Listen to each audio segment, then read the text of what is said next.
Welcome back to the Sugar and Strength Podcast. I am your host, Kayla Girgen. And man, you better buckle in today because I have got a juicy topic for us. We are talking all about GLP-1 medications, and I have been preparing for this for, 2 weeks, I think now. I have, let's see here, I think about 14 pages of notes to get to. So needless to say, this is a very nuanced conversation. It's a very hot topic right now, and it's just been a conversation that's been growing and growing and growing over, I would say, especially the last 5 years. And I would say over the past 3 years specifically, I have received some version of the same questions slash comments from a lot of the people in my ecosystem or clients. And every single week I'm getting questions like, Kayla, I'm thinking about trying a GLP-1 medication. Am I crazy? In fact, I saved this specific one because a lot of the questions that I get have some sort of nuance like this to it. So it goes like this. I'm thinking about trying Ozempic. Is that crazy? It had crossed my mind being that it's so popular, but not enough to look into. Then I talked to a friend today that wants to lose a stubborn 15 pounds, and she said she got a prescription for it, so now I'm seriously considering it. I'm just struggling so much to get motivated enough to do anything consistently. And I get it. These things are everywhere. We see people just popping a shot and it just seems like the weight is falling off, right? But there are a lot of risks and rewards to these medications. So I want to break everything down and really lay it all out for you. And I can't do that in a 60-second Instagram reel. So buckle in because this is probably going to be like a 60-minute podcast. I didn't expect it to get this beefy, but the more I was looking into the research and just really reading a lot of that fine print. Yes, I did read the fine print on a lot of things. It led me down a ton of different rabbit holes. So realistically, I wanted to have this episode out already, but on the other end of the spectrum, I also wanted to have a whole complete episode to bring you. And I feel like I could still go on, but I procrastinated enough. So here I am. And getting back to that message. So thinking about trying a GLP-1, am I crazy? No, you are not crazy. I get it. That motivation fatigue is real, especially if you've dieted and dieted and dieted. And you hear that, without food noise, I can make all of these changes. It sounds like a dream come true, right? And to see friends and family members just taking a medication and watching that weight fall off, I get it. It can be maddening. And it can feel unfair, especially if you feel like you're doing all of the things. So I also understand that there's a lot of shame and comparison. So I see a lot of people with their tail tucked behind their legs telling me that either they've started this medication or they're thinking about starting it. And I am completely agnostic when it comes to these medications. I think what I really want to surface today is a lot of the maybe not unknowns, but a lot of the things that just aren't being talked about. So what we'll dive into today, we'll talk about side effects. We will talk about the long-term, short-term risks and rewards. And we will be approaching this from a nutrition perspective. I am a dietitian. I am not a doctor. So I am going to be doing my best to stay in my lane today. We are going to be talking about the metabolic changes and how this impacts you nutritionally when you start or stop some of these medications. We will not be talking about dosing. Your doctor can certainly handle that, and they know you better than me. So this podcast episode is not a substitute for medical advice. And please, please, please don't do your research on social media. Doing your research on social media is not doing your research. And I want to give an example here. This is just one of many that just kind of stumbled up in my feed. And this is from a bariatric weight loss group. And somebody has posted, has anyone used GLP-1s and lost like 15 pounds and then stopped losing no matter what you did? And let me just give you a sampling of the 35 comments that are on this post. So again, please don't take your advice from other people on social media. So some people are saying that they just had to do a higher dose. A lower dose doesn't always work. Someone else said, look up videos on TikTok that explain how to be a strong responder. Somebody else said, you could be insulin resistant. Maybe you should start fasting. Let's see here. You have to take a break and come back to it. You need to be drinking a lot of water with it. Yes, I will say that's something we'll talk about today.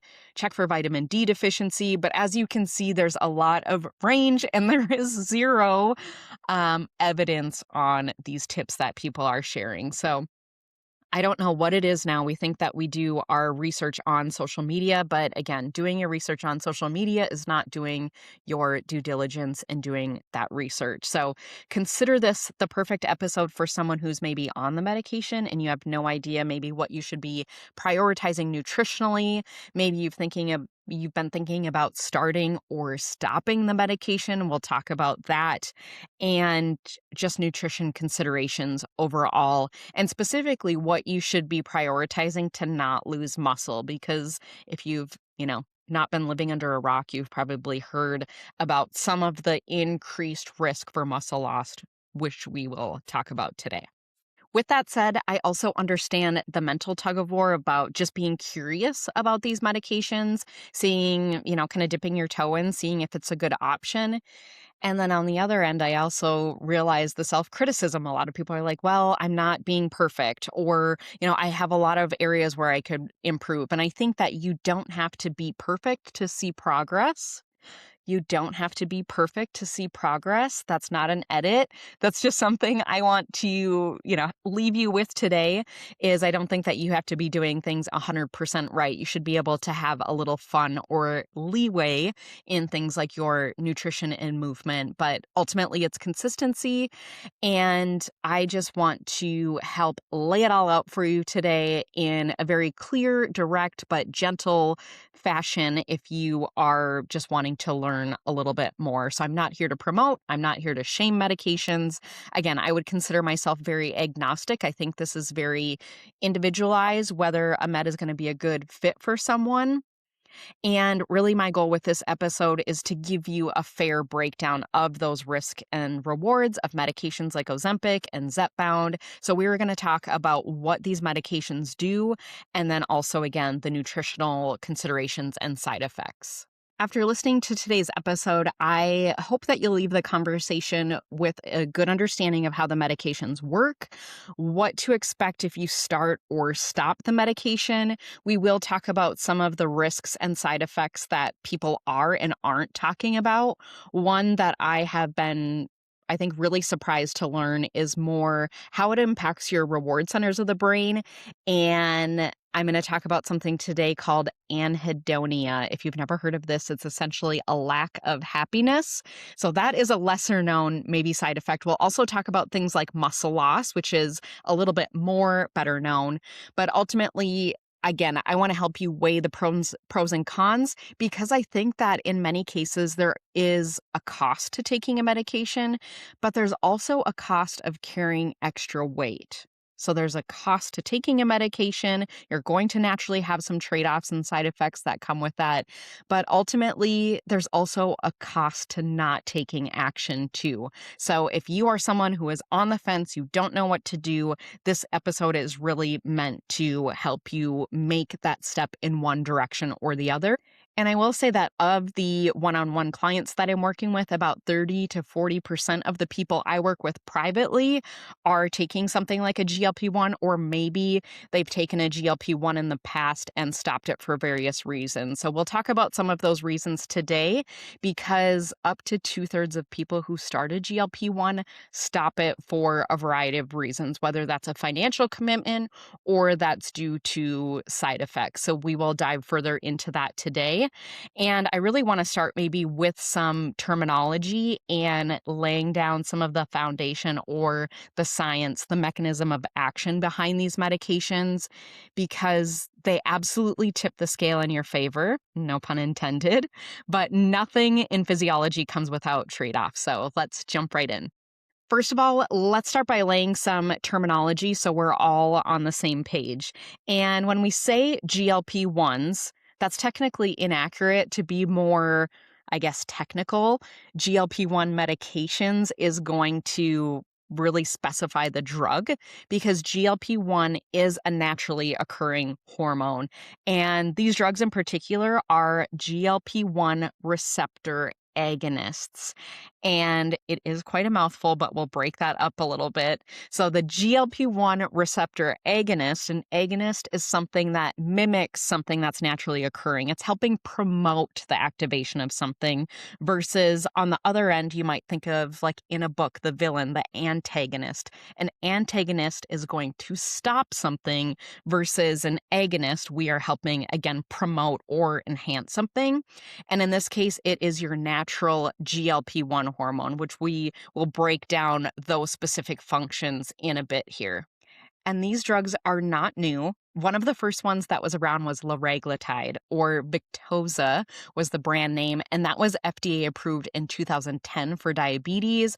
Now we've really seen that grow over the past 15 years or so. So that was one of the first one. It usually wasn't really well tolerated, and it seems like with every round of new medication, they keep getting better and better and better.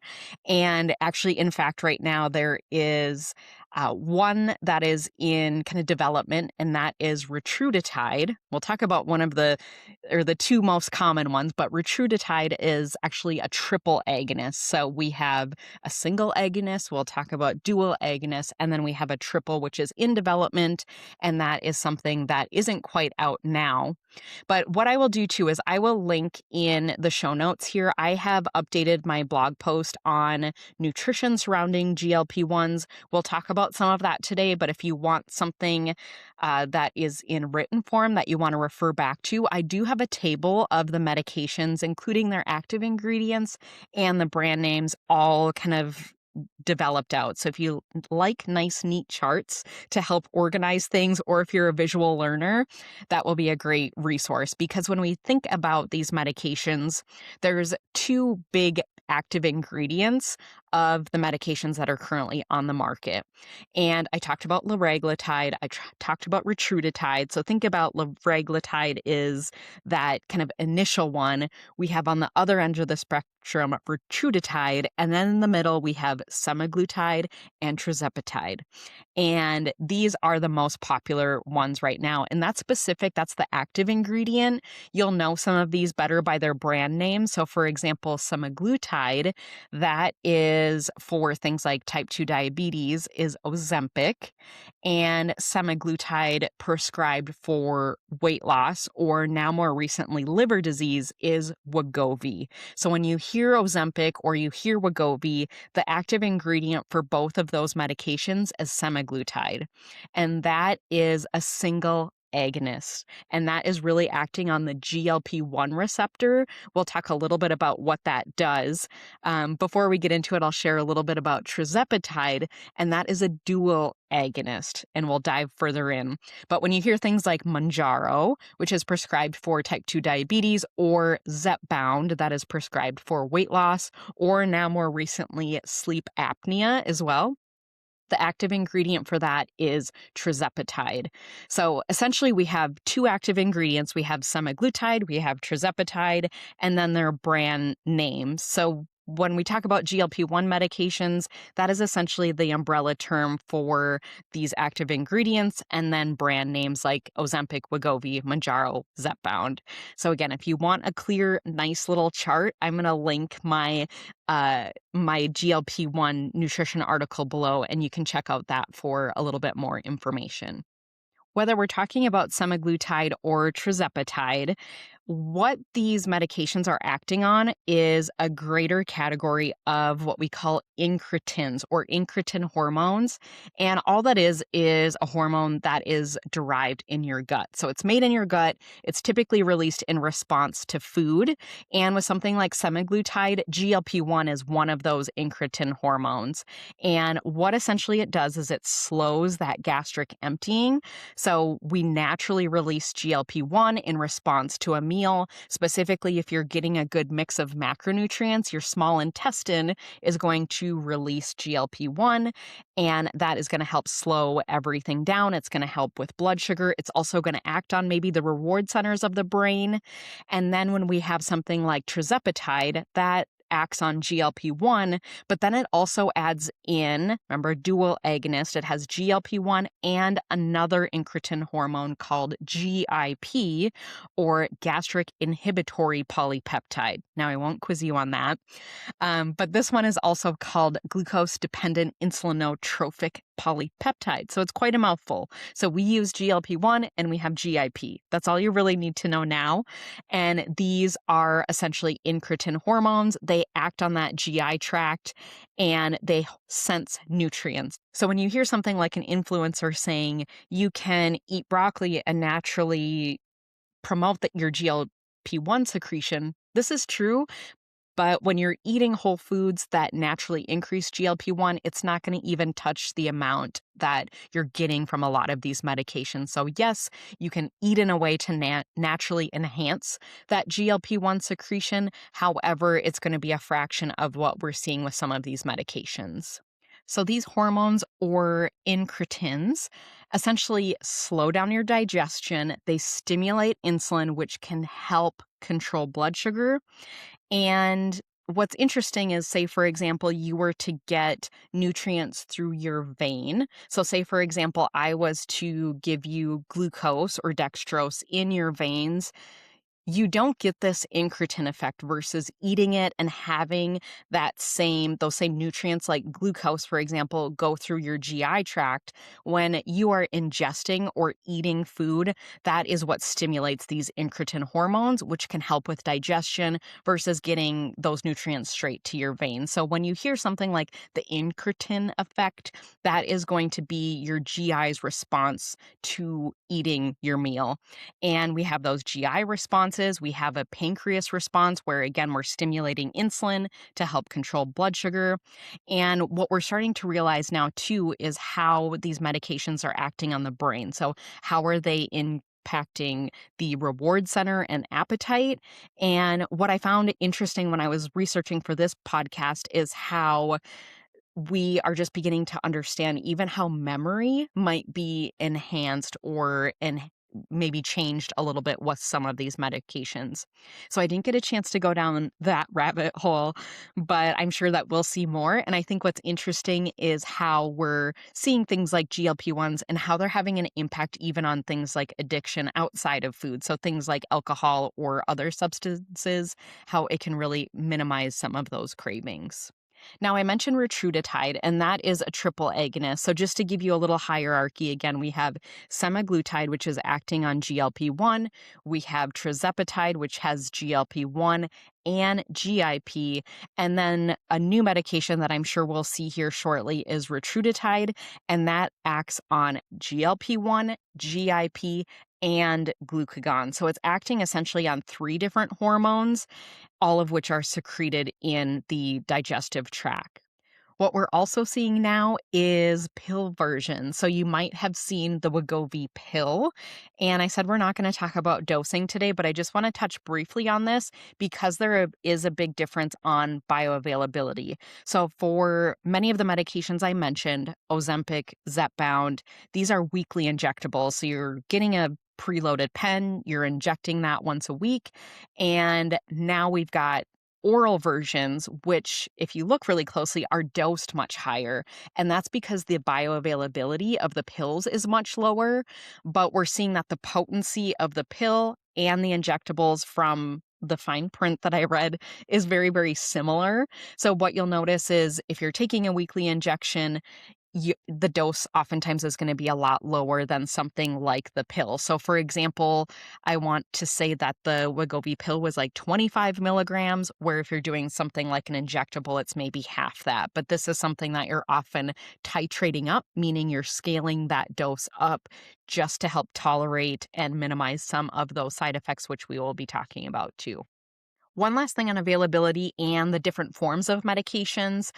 Now we see a lot of compounded versions of these medications. So compounding pharmacies, essentially they're taking that active ingredient, so remember semaglutide or tirzepatide, and they are formulating it with something else. In a lot of cases I've seen where they'll do semaglutide with B12, for example, so they can't copy that patent from some of the brand names, so they're making their own recipe. This is like a generic version that they're doing, but they have to change that or offer something a little bit different from the brand names in order to not get themselves into any legal trouble. So I will say that if you're using something from a compounded pharmacy, like be very, very careful on where you're getting these. I know there has been, quite a bit of research just showing a lot of these drugs just like maybe aren't up to sniff or, maybe they can be tainted in some ways. So when you are going outside of your physician or ordering online from online pharmacies, just be cautious because I think that the quality can really vary from place to place. Now that we've laid the groundwork for definitions, active ingredients, we'll talk a little bit deeper on how they work because there are a couple asterisks or notes that I have highlighted here that I want to make sure that we touch on. But I mentioned how these incretin hormones or these drugs that are acting on incretin hormones, how they can have an impact on appetite regulation. And by slowing down that digestive tract, it's naturally going to increase some of those fullness signals. And a lot of people describe this as like turning down that food noise. So if you're somebody who's constantly ruminating about food, you're thinking about what you're going to eat next, or you just have a lot of bandwidth that is consumed by thinking about food, these medications can really help turn that dial down. Now, when it comes to some of the metabolic benefits, GLP-1 medications can help improve that insulin response too. So they naturally help improve that blood sugar response by helping your insulin work a little bit better. And they can really drive down some of those spikes that come with eating. So I will say that there's a lot of, dietary recommendations that can help do that very same thing. But what we're seeing is that GLP-1 medications tend to, in response to food, help that natural insulin secretion and help that insulin work a little bit better. So what I tend to see for someone that is wearing a CGM, which can be really interesting, I've had a lot of folks who want to see the changes in their blood sugar. So they'll put on their CGM, maybe wear that for a week and then start the medication. Or on the back end, I've really seen where people want to taper off the medication and we can help keep their blood sugar a little bit steady, help manage those cravings naturally by tamping down some of those spikes. But what I tend to see is someone who's maybe worn a CGM that first week, they tend to have more variability. So they're going maybe higher, they're going maybe lower. And when they start something like a GLP-1, it tends to tighten up a little bit. So there's less variability, which can be a good thing. And that alone can help with things like appetite and energy.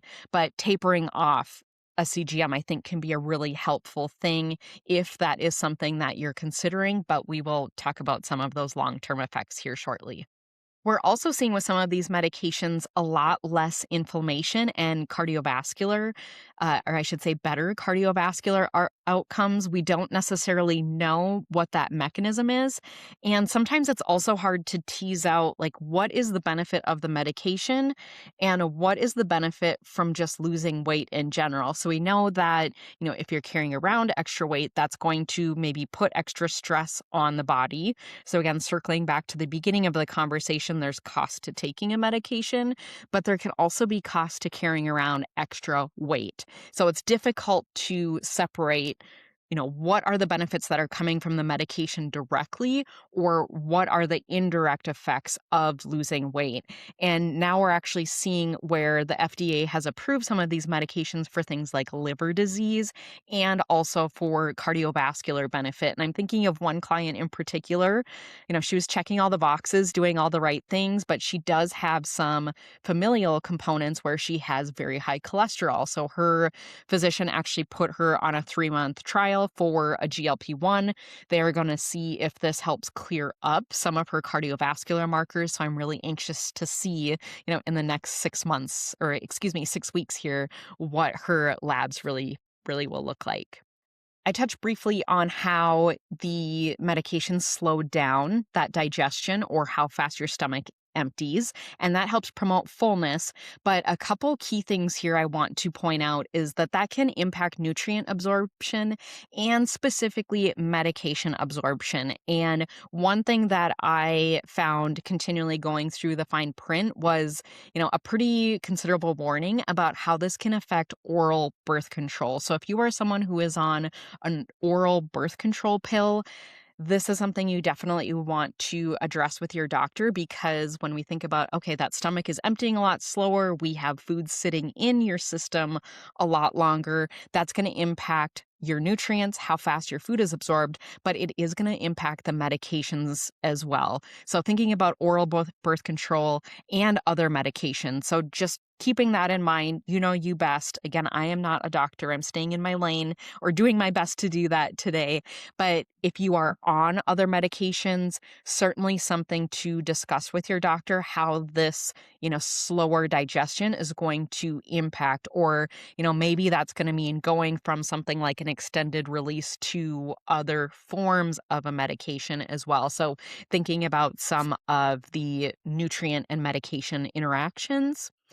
And because of that slowing down, if you have any sort of surgery coming up, so for example, you're on a GLP-1 or thinking about it, you maybe have a surgery scheduled for something else, you do have to stop your GLP-1 before going into surgery. So what I've seen most often is where people are tapering off of it or stopping it 2 weeks beforehand, because when things are slowing down, that food and that liquid is going to sit in your system. So you tend to have a higher risk for aspirating or getting things like food and fluids in your lungs if you are going to be under anesthesia or being put out for some sort of procedure. So just know, if you have something like a surgery planned, or it's something that's coming up in the future and you're thinking about one of these medications, you cannot take a GLP-1 going into surgery, because it does increase that risk for, again, aspiration or getting food or fluid in your lungs during that procedure. That covers very high level how these medications are working. So hopefully you have a little bit better of an understanding. I'm also planning for a lunch and learn on March 18th for my Sugar and Strength Academy members. So if you like a lot of the topics that we talk about here on the podcast, you want to dive deeper, you want to have live access to me, whether that's through chat messaging or attending more in-depth kind of deep dive workshops, I'm going to be doing a workshop specifically on GLP-1s on March 18th for my Sugar and Strength members. So I have some visuals that I'll be sharing during that presentation, and we're going to talk more specifically about specific nutrient recommendations, what protein goals should you be looking for, what should you be prioritizing. I'll share some of the highlights here today, but again, if you want to dive deeper, check out the Sugar and Strength Academy. You can try out your first week free, and we have tons of challenges and other fun stuff. So even outside of GLP-1s and diving deeper, you will find all kinds of resources related to blood sugar balance, related to building strength. And that is something that I will link below if you want to try your first week free and come and join us for that GLP-1 workshop on March 18th. These medications are like nothing we've seen so far. And what I found really interesting, I was reading a while back, I haven't had a chance to fact check this, but I can certainly see the logic in it, is how because of medications like GLP-1 receptor agonists, that actually rates of bariatric surgery are going down because people have another tool for their toolbox. And I will say, with, bringing up bariatric surgery, I see a lot of times where there's a lot more maybe shame or reserve in exploring a medication like this, because, some people do need it. But I also see that, if surgery didn't seem to, for lack of a better term, fix the issue, it can be, a tough truth to swallow that, maybe it takes onboarding some tools like this. So whether or not you've had bariatric surgery, these, tools or medications can be helpful. But again, I think that there's certainly some risks and rewards that we have to discuss. So we'll talk about the pros, or why they're so popular first, and then get into some of the cons, or maybe some of those trade-offs. For someone with metabolic disease, whether that is diabetes, maybe you're carrying extra weight, liver disease, cardiovascular disease, whatever that looks like, these medications can really be life-changing. And what we're seeing on average is that in 1 to 2 years, people are losing about 15 to 25% of their total body weight. And I'm saying total body weight. We'll talk a little bit about muscle loss in a bit here, but that is significant. We know from the research that even as little as 8 to 10% can have a tremendous effect on lab markers and cardiovascular health. And, what we're seeing from a lot of the research is how just unhealthy a lot of us are when it comes to those lab markers. So, again, medications like this are a tool of the toolbox. They don't replace other tools in that toolbox. And I've had, some people very openly share with me how they've been using this medication as a crutch. They know that they're not doing all the right things. But then again, on the other side, I do see how some people are like, okay, this helped remove the food noise. It actually, helped get me going in the right direction. So there's certainly two sides to every coin. And talking further about some of those pros, I talked a little bit about the blood sugar improvements, what I've seen on CGM and how it can reduce that glycemic variability, which can be very, very positive. We know, again, from the research and what we see from people who go from pre-diabetes to full-blown type 2 diabetes, that having high glucose variability, so how high are your highs, how low are your lows, even more so that things like A1C, that is a greater predictor of how fast people are progressing through the disease. And things like diabetes, for example, do not happen overnight. They develop over time. This is a progressive disease, but if it can really help influence or decrease that glucose variability, that can help tremendously.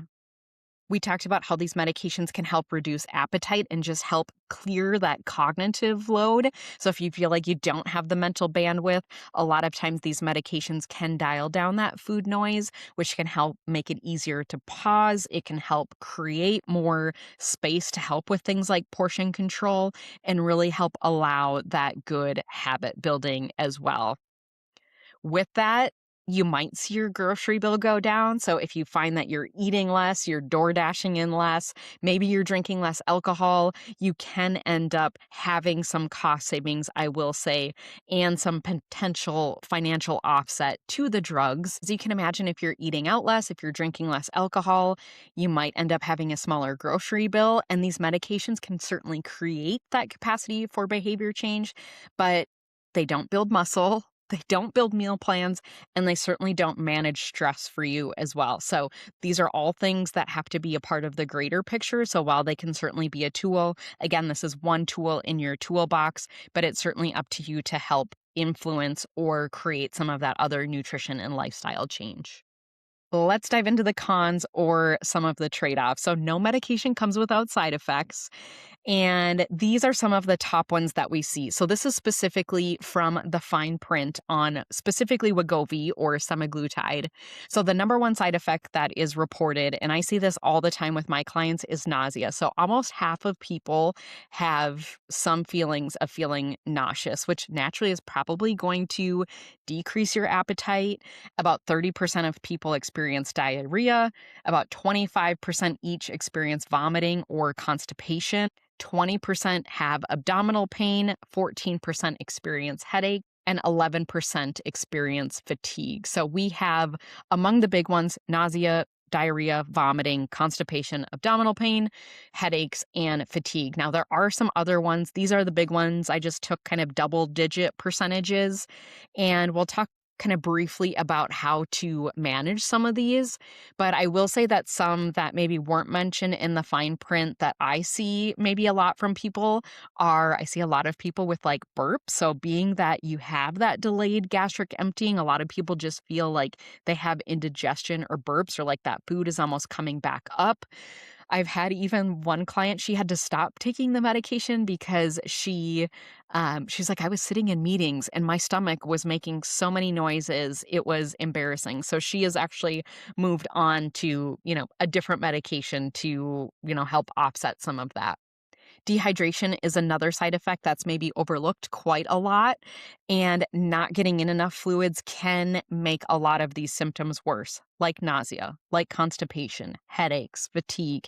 So sometimes I'm not sure how much is coming from the medication and how much is coming from dehydration or a combination of both. Because I will say, not only is your appetite ramped down, but those thirst signals can be decreased as well. So it's very important to keep fluids top of mind.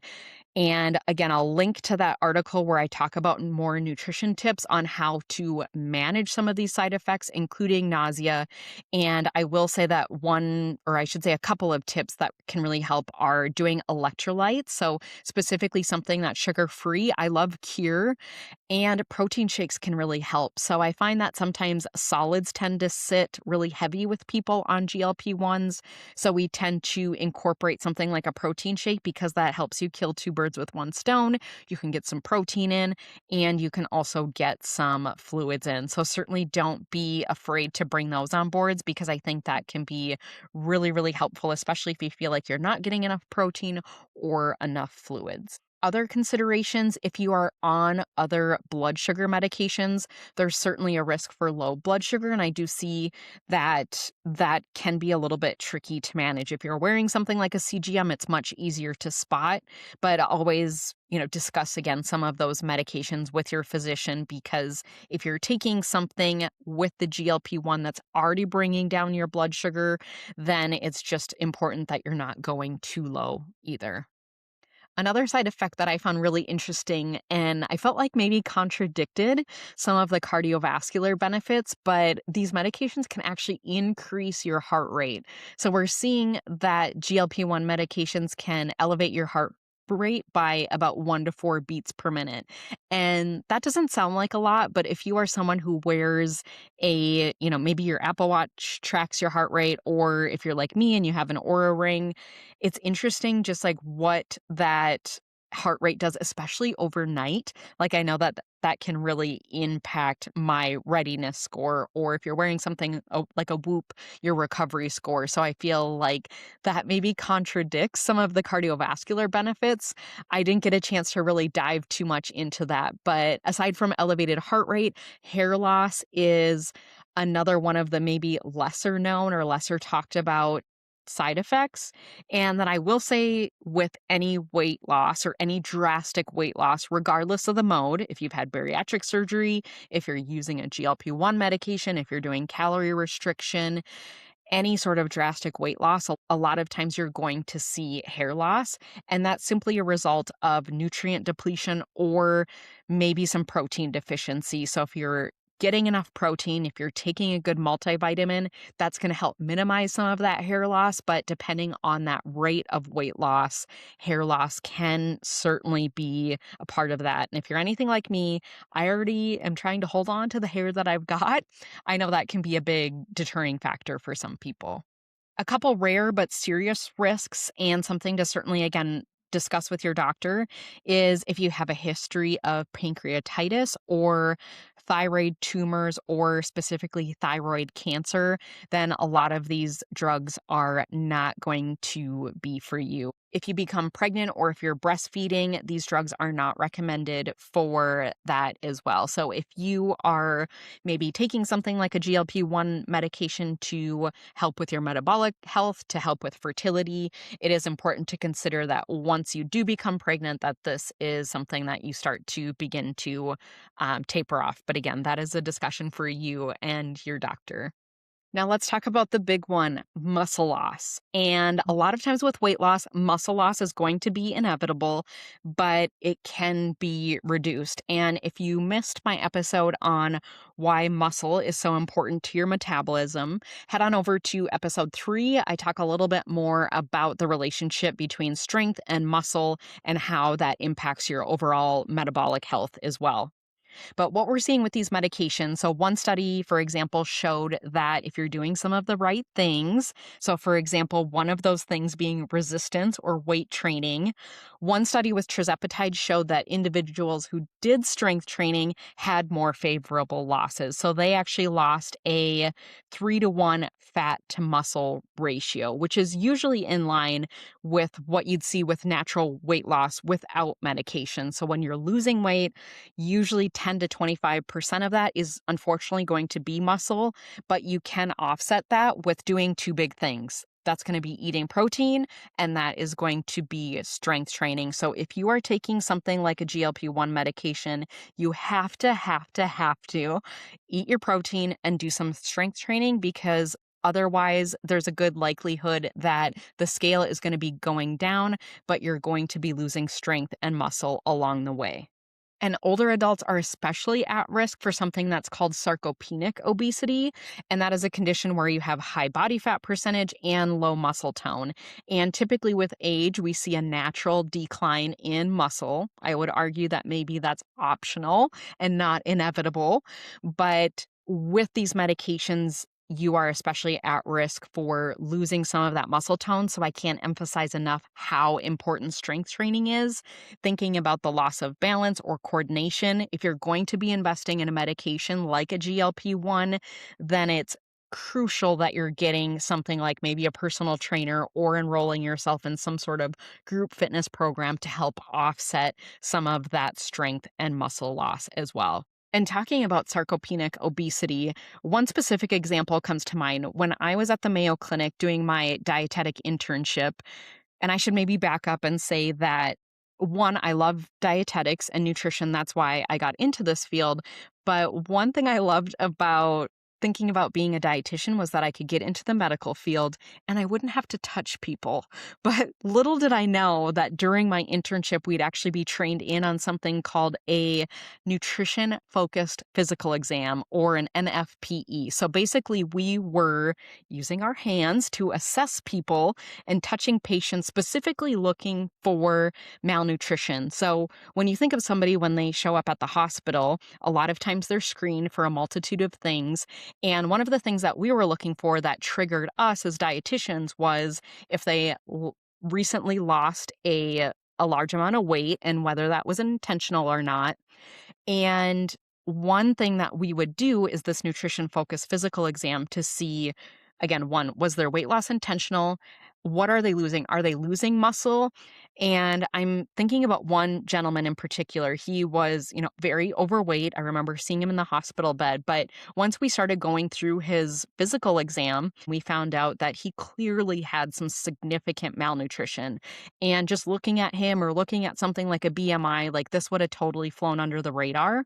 But what we did is initially we were looking at his face. So straight on, we could see like temporal wasting. So right on the side of your eyes. If you're watching me on YouTube, I'm kind of like, scooping next to where my glasses kind of go by my ears. A lot of times you can see people where their temples will start to kind of indent. And that can be one sign that you're muscle wasting. And kind of moving down, we also were feeling around his deltoids or his shoulders. So, with his hospital gown, we were kind of probing and just feeling like what his musculature was looking like. And we could certainly tell that for as, large as this gentleman was, like his muscle or his upper body, which is usually a lot of times one of the first things to go for malnutrition, we could see that he was losing a lot of muscles in specifically his shoulders. And then one other fun thing that always got everybody else in the hospital room involved is if you're listening online, if you make like an okay sign with your finger. So I am pinching my thumb and my pointer finger together. And when you're doing that, you'll see that you have a little like bump, or you should have a little bump kind of on your hand. So I'm making the okay sign, and then opposite to where my fingers are touching, you'll see like a little bump. And we would kind of check people out. We'd have them make the okay sign. And if that muscle on the hand was wasting or kind of indented again, that was another sign that we were seeing some muscle wasting. So we're looking at the face and the temples, we're looking at the arms, we're looking at their kind of hands as well. And then we also looked at their calves, and we were essentially just getting an assessment for their musculature, combining that with their weight history. For this gentleman, he had lost I want to say it was greater than 15% of his body weight, unintentional, over the 4 to 6 weeks leading up to his hospital stay. So we actually ended up classifying this gentleman with malnutrition, which really would have been missed if we were just looking at BMI alone. So I just can't say enough that we can't just look at weight. We can't look at BMI. We have to see, like, where is that weight loss coming from? And with something like a GLP-1, if you are, completely void of any appetite, that is not a good thing either. We want to find this balance where you're getting some good fuel. These medications should help reduce your appetite. They should not eliminate it. These medications should reduce your appetite. They should not eliminate it, because you do still need to get some good fuel and nutrients in on top of that to avoid things like malnutrition. Again, if you're looking to learn more about the connection between metabolism and muscle, you can listen to episode 3 or check out the Sugar and Strength Academy. Again, March 18th, we're going to be diving into more how to manage the side effects of these medications. We're also going to be talking about nutrition and strength training strategies to help protect your muscle and metabolism. And then we're also going to be, or I should say, I'm going to be diving into some more AMA questions. So I am going to do a member-specific one where I'm answering, just to give you an idea of some questions that have come in so far. We're going to talk about supplements to consider if you're on something like a GLP-1. And then we're also going to be talking about other benefits of GLP-1 agonists outside of weight loss and blood sugar improvement. So I have this nice kind of beautiful chart from a research study, and it's showing all the different organs that GLP-1s are acting upon, and we'll really dive into that deep as a group. So that will be a 30-minute deep dive. I have a feeling that's probably going to run a little bit long, but check out the Sugar and Strength Academy for more. We will be meeting on March 18th to dive deeper, and I do record all of the lunch and learns and post them to the group as well. So if you can't make it live, you can always catch that replay as well. What I really want to emphasize here is that I see a significant amount of people knowingly not strength training. They're taking a GLP-1 and they're thinking, I'll start strength training tomorrow. I'll start strength training next week. And I get it. When you see the scale go down and you've been dieting for decades, it's nice just to take your foot off the gas, see how much you can get away with. But I just can't emphasize enough the importance of doing something like weight-bearing exercise, getting in good protein, because one of the most metabolically advantageous things that you can do as a person who's on or off the medication is build that strength and muscle. If you are on the medication and not strength training, you are really leaving your metabolic future at chance, and please don't do that. So hopefully I've given you a little bit of more motivation to help get that movement and get that strength training in. Let's talk about something that's lesser known, and that is something called anhedonia. Now, I mentioned this at the top of the episode, but anhedonia is essentially a reduced ability to feel pleasure or a lack of happiness. And this is me just connecting the dots and kind of freestyling with you all. It doesn't explicitly say this much in the literature, but this is one rabbit hole I went down. And one side effect I haven't mentioned of the medications is how it can increase feelings of depression and suicidal thoughts. So if you have a history, this is again certainly an area to not shy around with your physician. But what I do find is we've got food and drink weaved into our culture. We go out with friends, we celebrate with food. Food is essentially this social connection. It's just woven into our daily lives. And when you don't find pleasure from food, sometimes that can have some of these negative thoughts. And I will say that I've personally experienced anhedonia, not from something like a GLP-1, but when I had my panic attack back in 2021, 2022, I was put on Prozac and I went from one end of the spectrum to the other. I felt super anxious and worried all the time, and then felt this extreme emotional flattening. I lost my creative edge. I just didn't feel like me. Nothing was pleasurable. And I just had this lack of happiness. Yes, I wasn't worried about all the crumbs on the kitchen counter, but I also was just feeling nothing. So I decided to taper myself off. And, that is something that I'm not, again, shying away from medications. That just wasn't for me. It wasn't worth it, the risk and the rewards. But it is something that I do see with a lot of folks on GLP-1 medication. So if you love to eat out, or if this is a way to connect with your friends or your significant other, it's certainly something to consider because it can be a little bit lonely or lackluster when you lose some of those opportunities to go out or connect, or you're just maybe don't feel like you're on the same page. So, anhedonia is essentially a core symptom of depression, which might explain some of the increased rates that we're seeing with these drugs. Now, that's me just connecting the dots. I don't want to, infer anything outside of that. But essentially, being that it does downregulate some of those reward centers of the brain, I can certainly see how that can be impacted and how anhedonia, or that lack of happiness, can impact your daily quality of life. So, what I hear a lot of clients report is, for example, nothing sounds good. So, when it comes to food, it's just more of a chore. They have to sometimes force feed themselves. Again, if I have to repeat, these medications should reduce your appetite, not eliminate it. I also hear people say that dinner with friends just isn't fun. Like, I don't know what to have, or it's just inconvenient. Like, people are looking at me because I'm not finishing my plate. And a lot of people just say, I don't even care about food anymore. So, again, if that is your connection to people in your life or something that brings you a lot of joy now, I certainly think that this is a scenario to consider and weigh against some of those, again, risks and rewards. While this isn't universal, I will say that many people do feel mentally better just having more cognitive bandwidth to be able to think about things besides food.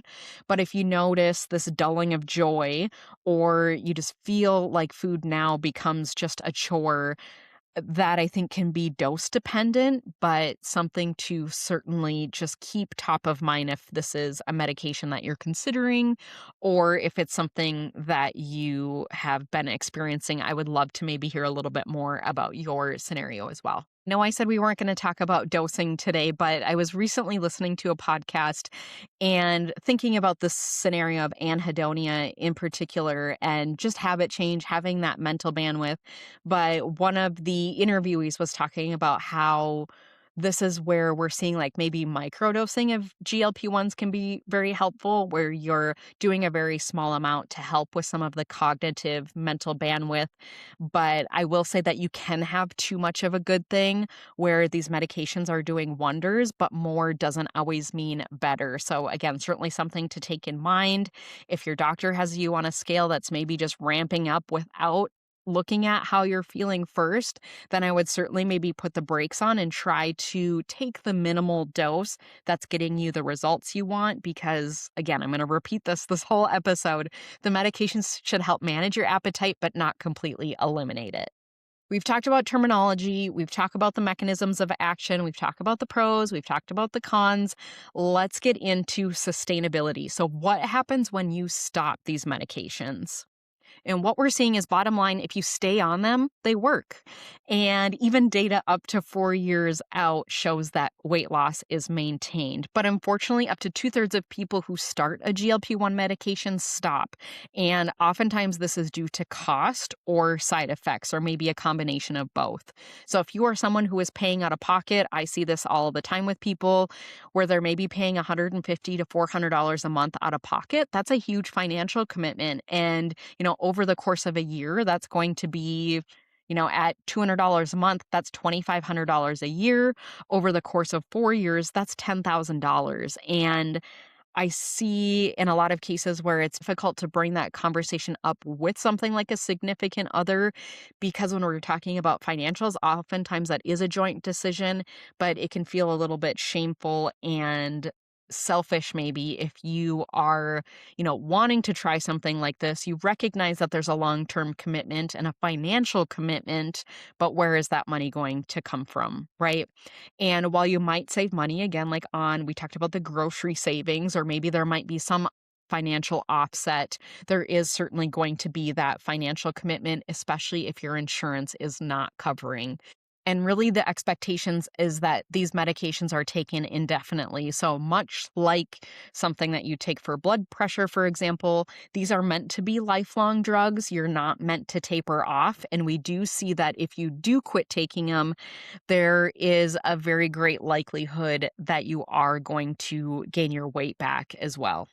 Ultimately, regain is common after discontinuation, so this is a lifelong expectation.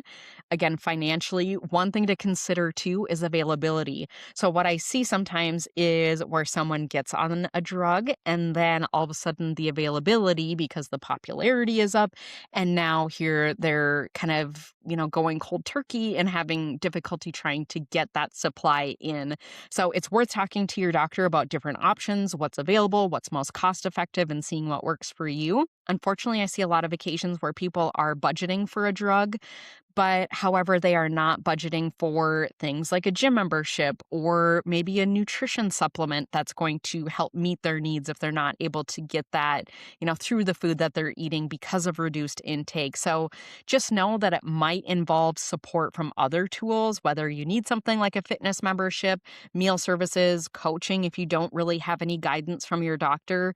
So just know that there is a cost involved for the medication itself, but I would just ask that maybe be open about what else is going to be needed. If you're having that conversation with your spouse or significant other, if that is a joint decision, just being open and honest, because I think that also, much like there's a cost to carrying extra weight, there is also a benefit to maybe having that mental bandwidth. So if you feel like paying $200 a month for a medication that's going to help give you that, cognitive window to be able to do other things, then certainly maybe that's worth it. So it's a very personal decision. It might bring up lots of uncomfortable conversations, but don't be scared to go there. And just know that this is, not what everybody else is doing on social media. So and so might have lost 10 pounds by doing it, but this is something that's going to involve long-term commitment, both lifestyle, nutrition-wise, financially, and it's something that you have to make for you. So put your blinders on. Don't worry about what everybody else is doing. I know they're making it look so easy, but please, again, don't do your research on social media and do what's best for you. With that, if you're still on the fence, I want to give you maybe some questions to ask yourself to reflect on, because medications are tools. They're certainly not shortcuts, or, maybe in this case, they are a little bit of a shortcut around your physiology. They can support your efforts, but they cannot replace them. Medications are not a substitute for nutrition, a lifestyle change. This is a package deal, folks. So just know what you're getting into, and hopefully this podcast has really laid it all out there in a fair and unbiased way. And again, hopefully that's maybe helped you navigate the decision if you've been on the fence or just wanting to learn more, if you're taking a GLP-1 medication and thinking about changing your dose or stopping. So in closing, I have a few questions for you just to consider if you are, still kind of reeling on this. And one of them would be asking yourself, are you prioritizing things like sleep and stress and strength? So are you doing some of those lifestyle factors? And is this a decision? Is it about health? Is it about improving your blood markers, or is it strictly for vanity? Are you looking to fit into a certain size, or are you really wanting to improve your metabolic health? So I see a lot of times where, again, maybe it's to get into a specific gene size, but metabolically speaking, all of your blood markers look great. So that might take a little bit of chewing on to get an answer there. Another thing to consider is this something that you're willing to commit to long term? And, I mentioned helping people get on or off medications. I think CGM can be a really great tool to help just see what your blood sugar is doing, which can maybe help offset some of that food noise. So if you're wanting to maybe use something like a CGM or continuous glucose monitor to see, okay, I want to see what I can do with that first before I start a medication, or if I'm on the medication, I want to see, what I can do to help minimize those blood sugar swings, which might then increase your appetite. Then surely fill out the application below. I would love to maybe chat with you one-on-one if you are looking at starting or stopping or seeing what you can maybe do blood sugar wise before moving on to a medication, or if you're on a medication and just maybe can't cut it long term term, using something like a CGM could be a short-term financial commitment to help you get off the long-term financial commitment. And then lastly, I will channel this from my mom. She's always like, "What does your gut say? Like, what is your intuition telling you? Are you leaning one way or the other? Are there other areas in which you can improve? Or is this something that's really going to help, again, clear that food noise, that mental bandwidth? Is this going to help you show up better? Is that something that's going to help you facilitate that habit change?" So it's certainly human nature to want your effort to show up on the scale or in your results. It's also human nature to see what you can get away with. So again, I see this with CGMs and I see this with GLP-1s all the time. What's the least I can do to get the max amount of results? And that's, how we're wired. So if you're feeling bad about thinking that way, certainly don't. And these drugs certainly help weigh the odds in your favor, but there are some of those trade-offs, which we talked about. So ultimately, you have to strategically commit to a well-rounded nutrition and lifelong financial commitments. And ultimately, are you prioritizing yourself, your nutrition, exercise, sleep, and practicing good stress management strategies? Because ultimately, this again is a package deal. So, as we wrap up here, you might be wondering how I responded to the opening question of, "Kayla, am I crazy for wanting to consider Ozempic?" So, I thought I would wrap up here on how I responded to this message. So, here it goes. No, you're certainly not crazy for considering Ozempic. A heads up though, I'm not sure what coverage would look like for you depending on what your current BMI is. These medications can be quite expensive, especially if you're paying out of pocket. Second, I would consider what your current barriers truly are. Would reducing food noise from a med help you make healthier choices? Or do you feel like it's currently within your capacity to quote unquote do all the things and you're just not exercising that? I don't want to be harsh. However, you and I have talked in depth about stress management and finding healthy coping mechanisms. If bringing a medication like Ozempic on board helps, then it's worth considering. If you take a med and opt out of doing the work, it's just a band-aid to get you to a number on the scale, and you're bound to regain if and when you stop. So lots to consider. I hope I'm making sense. So that wraps it up, folks. I would love to hear from you. If you have questions from today's episode, I, again, will be doing a private AMA for the Sugar and Strength Academy members. But for future episodes, I will link below my Ask Me Anything, and you can submit questions there. I would love to do an AMA that's open to the public, specific to something like GLP-1s. I know that there can be lots of conversation. You're welcome to submit your questions anonymously because, again, I get the shame and some of the spiraling that can happen with this. So with that, thank you so much for listening, and I will catch you on the next episode.